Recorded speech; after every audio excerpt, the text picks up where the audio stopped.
wanita itu lebih lebih lebih apa ya, lebih mudah pada sentuhan, sentuhan yang umum gitu dibanding, pada laki-laki gitu. Makanya perempuan tuh lebih senang bersentuhan antara perempuan dibanding laki-laki dengan laki-laki.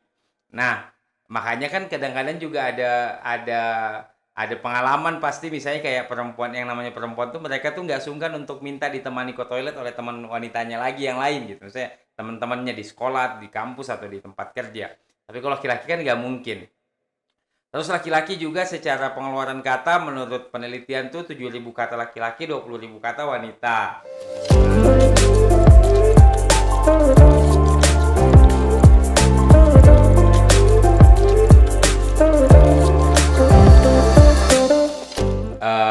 Hai guys, ketemu lagi di channel ini di mana kali ini masih dalam Rukurit Opimen, di mana saya akan memberikan pendapat saya tentang fenomena sosial kehidupan yang saya dapat di sekitar saya, baik itu berupa pandangan saya terhadap sosial, bisnis, dan sebagainya. Kali ini saya mau bahas sebuah tema yang menurut saya juga cukup penting dan perbincangannya juga biasanya kalau dulu saya pengalaman itu juga agak-agak apa ya namanya, agak-agak biasanya diskusinya bisa jadi panjang. Temanya apa?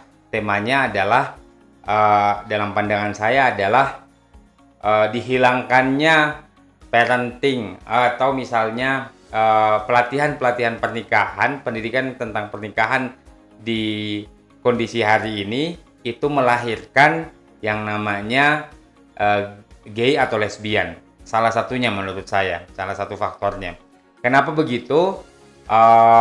Ini tuh dapat cerita di mana ketika misalnya kalau ada orang yang nikah di Indonesia ketika dia sudah kasih apa namanya ya surat nikahnya, ngurus-ngurus lah di KUA, lalu nanti akhirnya itu dia akan dapat surat sudah mengikuti pelatihan pernikahan. Di situ ada tulisannya bahwa mempelai pria dan wanita ini sudah mengikuti apa namanya pelatihan pernikahan. Cuman ternyata pada faktanya kalau tanya sama mempelai pria dan wanitanya itu ternyata nggak terjadi. Jadi sebetulnya nggak ada, itu dikasih sertifikatnya aja. Atau mungkin nggak tahu juga, bisa jadi si penghulunya juga merasa kalau dia udah ngasih khutbah nikah itu sudah part of kayak seminar pranikah singkatnya lah yang sebelum pernikahan itu. Nah itu juga apa namanya kurang tahu lah kalau ternyata memang begitu. Tapi itu jadi poin bahwa sebetulnya kita semua sepakat bahwa yang namanya pernikahan itu harus disiapkan. Salah satu yang harus disiapkan adalah bagaimana kemudian setiap insan, setiap laki-laki maupun perempuan itu mengerti bahwa laki-laki dan perempuan itu memang beda. Mereka nggak sama. Yang akhirnya judulnya itu biasanya ada pembahasan bahwa jangan mencintai istrimu bagi suami sebagaimana kamu ingin dicintai, atau sebaliknya, jangan bagi istri jangan mencintai suamimu sebagaimana kamu ingin dicintai, karena cara mencintai pasangan itu agak beda dengan cara mencintai diri sendiri yang notabene kita mencintai diri kita dengan gender yang kita punya. Karena dari literatur yang kemudian saya baca bahwa ternyata memang banyak sekali perbedaan antara laki-laki dan perempuan yang akhirnya itu berdampak pada hubungan sosial yang terjadi, apalagi itu dalam konteks pernikahan. Misalnya dalam berbagai tulisan dijelaskan bahwa perbedaannya misalnya di antara lain, satu, wanita itu lebih menggunakan perasaannya dibanding menggunakan logikanya. Laki-laki terbalik, lebih menggunakan logika dibanding perasaan. Nah, jadi kalau nanti tidak ada pengetahuan tentang ini, itu jadinya si laki-laki berlogika, si perempuannya berperasaan, yang kadang-kadang suka saya ketemu. Yang kedua, laki-laki itu jatuh cintanya melalui mata, wanita itu jatuh cintanya melalui telinga. Yang mana ini harus diperhatiin bahwa seorang laki-laki itu harus relatif sebaiknya bisa bernarasi gitu, karena memang itu yang dibutuhkan oleh para wanita. dalam konteks ketertarikan atau cinta.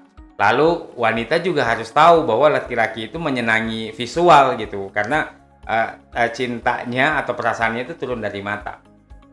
Itu yang kedua. Catatan yang lain misalnya dikatakan bahwa laki-laki dan perempuan itu secara kulitnya itu 1,5 kali lebih tebal laki-laki, karena laki-laki itulah kenapa laki-laki itu wanita itu lebih apa ya, lebih mudah pada sentuhan yang umum gitu dibanding pada laki-laki gitu. Makanya perempuan tuh lebih senang bersentuhan antara perempuan dibanding laki-laki dengan laki-laki. Nah, makanya kan kadang-kadang juga ada pengalaman pasti, misalnya kayak perempuan, yang namanya perempuan tuh mereka tuh nggak sungkan untuk minta ditemani ke toilet oleh teman wanitanya lagi yang lain gitu. Misalnya teman-temannya di sekolah, di kampus atau di tempat kerja. Tapi kalau laki-laki kan nggak mungkin. Terus laki-laki juga secara pengeluaran kata menurut penelitian tuh 7.000 kata laki-laki, 20.000 kata wanita. Lalu wanita itu lebih senang mengatakan kalimat tidak langsung. Lalu sementara pria itu enggak. Wanita itu juga multitasking karena dia punya sel otak yang lebih banyak dibanding laki-laki gitu. Sehingga dia multitasking, bisa sambil mengerjakan. Misalnya wanita bisa sambil masak, sambil main sama anak, sambil juga WA-an, sambil juga ternyata lagi ngafalin Quran misalnya. Nah, karena wanita itu multitasking, dan kalau itu diterapkan sama wanita pada laki-laki, wah itu akan kelabakan kalau mengira laki-laki itu juga multitasking itu.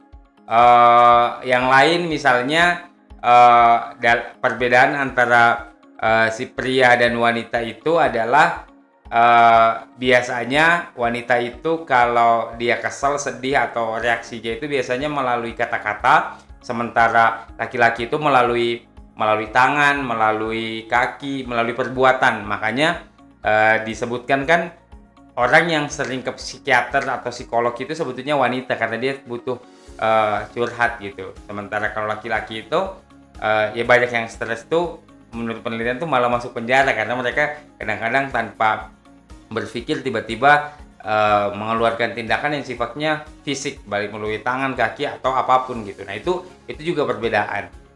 Nah ini semua sebetulnya adalah ujungnya kenapa nanti menurut saya adalah bisa menjadi awal keretakan rumah tangga dan akhirnya berujung pada lesbian atau gay misalnya.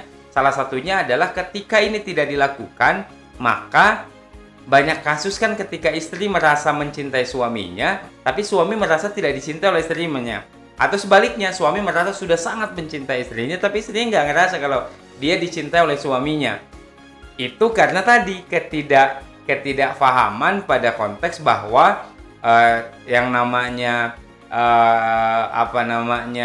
lawan pasangan ini karena gendernya berbeda, itu ada perbedaan. Yang itu tuh harus saling mengerti, dan itu tuh dalam pandangan saya harusnya disiapkannya sebelum pernikahan gitu, bahkan jauh-jauh hari sebelumnya, sehingga ujungnya ketika wanita tidak merasa dicintai oleh suaminya, maka dia akan mencari siapa yang mencintainya menurut dia. Maka banyak kasus di mana ketika wanita merasa yang mencintainya adalah teman perempuannya, dan begitupun si teman perempuannya, dia merasa didengarkan, dia merasa diperhatikan dan sebagainya sama teman perempuannya. Yang akhirnya yang terjadi adalah mereka kemudian suka sesama jenis gitu. Mungkin bukan pada kebutuhan biologis, tapi lebih kepada kebutuhan tadi, faktor psikologis gitu yang terjadi pada wanita, maupun begitu juga yang terjadi sama laki-laki. Nah ini yang kemudian menjadi catatan di mana ketiadaan persiapan pernikahan itu dalam konteks saling mengenal satu sama lain itu bisa ditarik ke sana, bahwa ternyata dari sana orang jadi si subjek dan objeknya, atau kemudian laki-laki sebagai suami, lalu istri, wanita sebagai istri itu kemudian juga tidak ketemu gitu, karena bukan karena kemudian mereka benar tidak saling cinta, mungkin mereka saling cinta, tapi mereka tidak disiapkan secara matang terkait dengan persiapan pernikahannya. Ini kita baru ngomongin satu aspek juga tuh, Kita baru ngomongin tentang bagaimana harus saling mengerti bahwa laki-laki dan wanita itu berbeda, cara mencintainya berbeda, gitu. Nah, nanti kalau teknisnya gimana sih? Jadi kalau itu gimana dong cara mencintai istri, cara mencintai si suami mencintai si suami mencintai istrinya, istri mencintai suaminya itu gimana dong?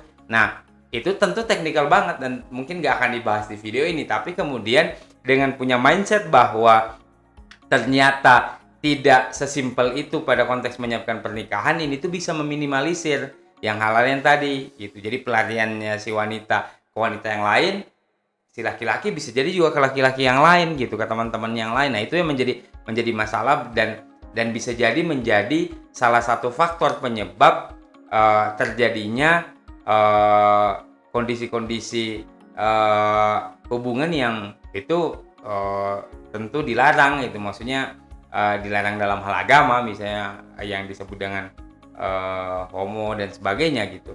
Nah, itu yang menjadi pemikiran saya dan dari situlah kemudian menjadi penting kiranya kemudian hal ini jadi pembahasan dan difikirkan gimana nanti teknisnya menyiapkannya sehingga tidak terjadi lagi ada hal-hal yang miss lah. Itu saja video kali ini. Nanti ada video-video selanjutnya. Jangan lupa like, comment, dan subscribe di channel ini. Dan silahkan komen jika ada pendapat yang lain dibanding pendapat saya atau ada tambahan. Terima kasih. Assalamualaikum warahmatullahi wabarakatuh. Dah.